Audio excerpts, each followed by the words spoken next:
Hello tout le monde.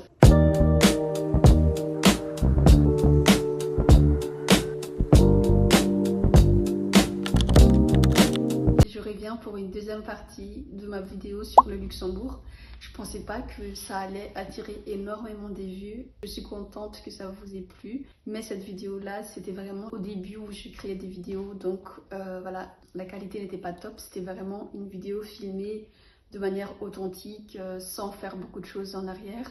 Et donc là, en fait, j'ai décidé de faire une deuxième partie. J'ai quand même envie aussi de vous donner des tips, des conseils, quelques trucs que moi j'ai pu vraiment voir au Luxembourg. Donc là, ça va être une partie 2, ça va être un peu plus léger que la première. Depuis 2022, j'ai commencé à travailler au Luxembourg. Donc maintenant, ça fait presque 5 ans. En tout cas, le Luxembourg, ça reste l'un des pays les plus riches au monde. Donc ça, c'est quand même intéressant. Mais dans le domaine là où je travaille, donc je travaille plus dans le domaine marketing, en fait il y a trop de gens qui sont dans le marketing et la concurrence est rude. Au niveau de salaire, c'est pas si ouf que ça par rapport aux gens qui sont dans la tech ou même dans la finance. Je pense vraiment à faire une reconversion. J'ai beaucoup intégré vraiment des groupes de femmes en tech pour me donner des tips de stratégie à faire pour que dans quelques années en fait que je puisse intégrer la tech de manière libre et de manière plus zen. Au niveau des logements, j'ai vu que beaucoup de gens me disent que j'étais pas assez précise. C'est aux alentours de 800 euros. Voilà, ça c'est le prix 800 euros, 1000 euros jusqu'à 1000 euros. Ça c'est colocation et pour une chambre individuelle et tout est en commun. C'est à peu près comme ça le prix. Pour les personnes qui veulent un appartement, je pense que ça va être aux alentours de 1500 et plus. 3 chambres en général en ville, c'est aux alentours de 2500 ou 3000 euros. Donc ça, j'ai vu. Mais après, si vous avez la nationalité luxembourgeoise, aussi vous avez des familles luxembourgeoises, vraiment, voilà, vous avez des aides facilement et ça ne sera jamais à ce prix-là comme les personnes frontaliers ou des étrangers qui viennent au Luxembourg. Alors ici au Luxembourg, il y a beaucoup des Cap-Verdiens et des Portugais. Et d'ailleurs, les gens pensent que je suis Cap-Verdienne, ce qui n'est pas le cas, mais ils pensent que je suis Cap-Verdienne à chaque fois, ils me parlent directement en portugais. Et moi, je ne comprends pas bien le portugais. Enfin, il y a plein de mots que je comprends, mais voilà, je ne parle pas le portugais. Avec le Cap-Vert, qui est une ancienne colonie portugaise. Pourquoi je dis portugaise? Ça fait trop belge, ça fait...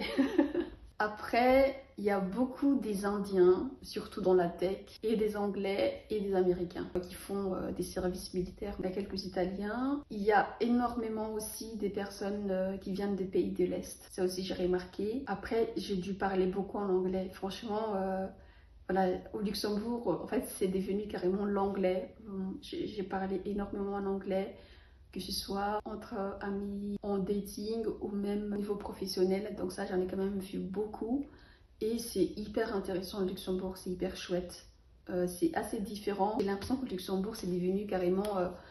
Enfin, c'est plus que Bruxelles. En fait, ça te permet aussi de grandir. Moi, depuis que je suis au Luxembourg, ça m'a permis d'être un peu plus compétitive. Et en fait, moi, voilà, j'ai quand même envie de réussir et ça m'a boosté, ça m'a fait, au niveau de la compétition, c'est assez rude, mais c'est aussi comme ça qu'on apprend. Voilà, on est quand même dans le monde du capitalisme et quand on sait que le Luxembourg, c'est l'un des pays les plus riches, c'est pas pour rien, donc il faut quand même apprendre quelques codes pour réussir et c'est pour ça que moi j'aime beaucoup faire certaines formations, certaines choses que je puisse faire en fait pour m'adapter, pour que voilà, pour quand même que je puisse aussi avoir ce que moi j'espère aussi. Je vous ai pas dit mais en fait mon beau-père est luxembourgeois.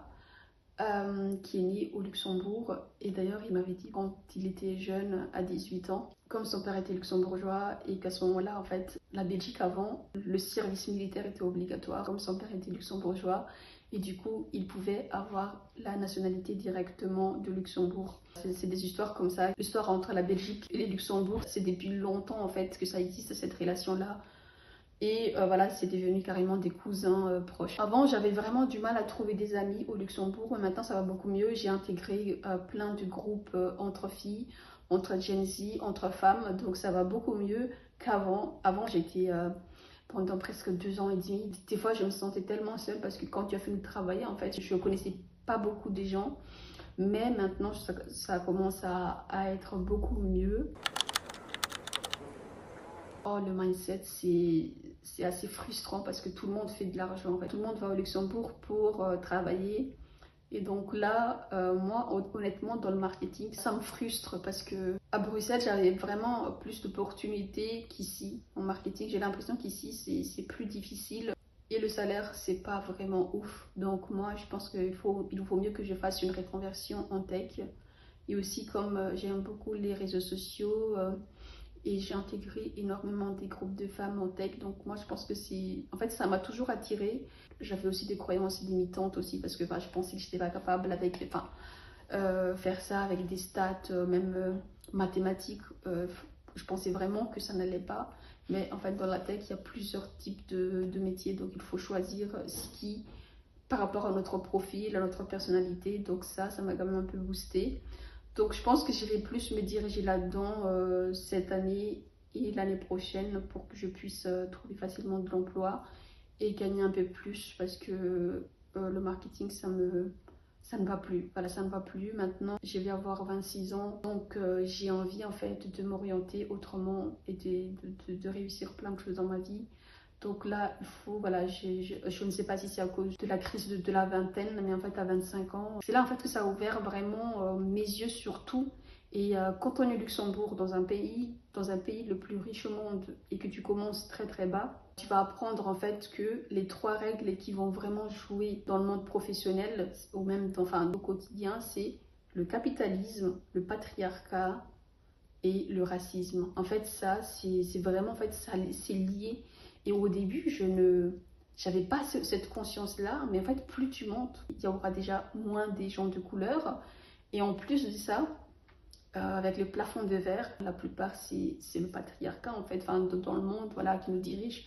La plupart, c'est comme ça. On s'est dit qu'on est dans un monde de bisounours et que tout va bien, mais en fait, non. Le monde est assez rude, le monde est assez fou. Et il faut savoir s'adapter, il faut savoir survivre. Et vraiment, en fait, c'est vraiment quand j'ai mis le pied au Luxembourg que j'ai pris conscience de beaucoup de choses. Ça m'a permis aussi d'être résiliente et aussi de développer certaines capacités. Et aussi, quand ça ne va pas, en fait, il faut intégrer des groupes de femmes où tu peux facilement en parler, que tu peux facilement essayer d'améliorer des choses. Et ça m'a vraiment ouvert les yeux. Le Luxembourg, honnêtement, le Luxembourg-Ville, ça va. Les gens sont très très ouverts, mais au nord, voilà, c'est un peu réticent. Je pense que j'ai tout dit. Merci beaucoup d'avoir regardé cette vidéo. Je pense que mes prochaines vidéos, en fait, je sais mieux que je vous fasse des surprises. Par exemple, la vidéo sur Sofia Richie, je ne m'attendais pas que ça allait aussi attirer énormément des vues. Pendant la semaine du montage de la vidéo, c'est là, parce qu'en fait, avec la vidéo de Sofia Richie, j'ai parlé en fait du Big Boss d'Universal Music. Et comme par hasard, Taylor Swift a sorti son nouvel album ces jours-là. Il faut savoir que Taylor Swift appartient à Universal Group. Donc, moi, je pense que pour mes prochaines vidéos, je dois encore faire 4 vidéos sur les célébrités. Après, je vais faire d'autres vidéos. Merci en tout cas à vous d'avoir regardé cette vidéo. Et on se retrouve bientôt. Merci. Bon, je voulais pas faire cette vidéo, mais franchement j'ai envie de pleurer, mais il faut que je le fasse parce que c'est tellement frustrant. Donc là je suis devant l'ADEME au Luxembourg. On m'avait envoyé des convocations parce que j'ai voulu faire donc une reconversion pour mon job. J'ai pris plein de décisions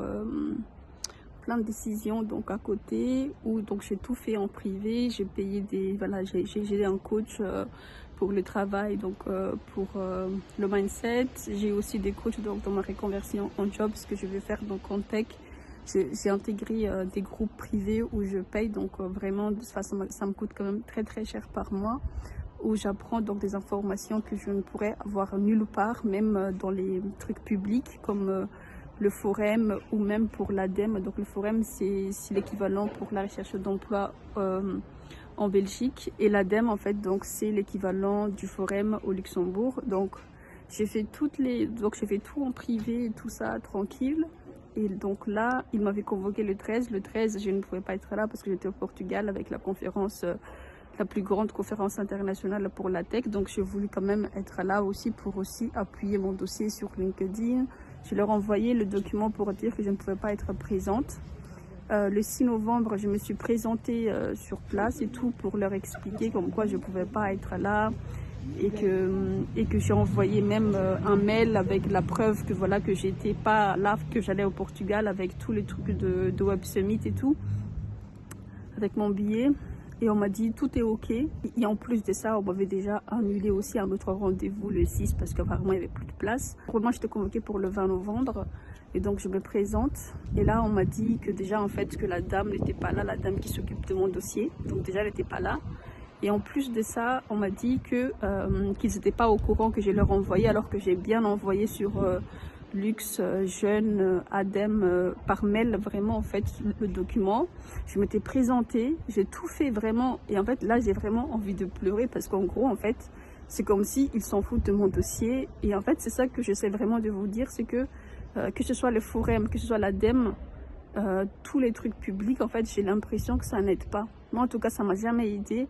Tous les travaux que j'ai fait, c'est moi-même qui les ai trouvés moi-même. Ça n'a rien avec le job board ou même avec le soutien de l'ADEME ni du Forum. Mais en tout cas, ça me dégoûte vraiment en fait leur comportement dans ce milieu-là. Puis après, ils vont mettre la faute sur des gens par exemple qui ne trouvent pas de boulot. Moi, j'ai toujours trouvé des boulots. Je m'étais toujours débrouillée par moi-même. Mais en tout cas, de la manière comment ils s'organisent, il ne faut jamais compter sur eux. Parce qu'avec eux, tu ne vas jamais trouver quelque chose.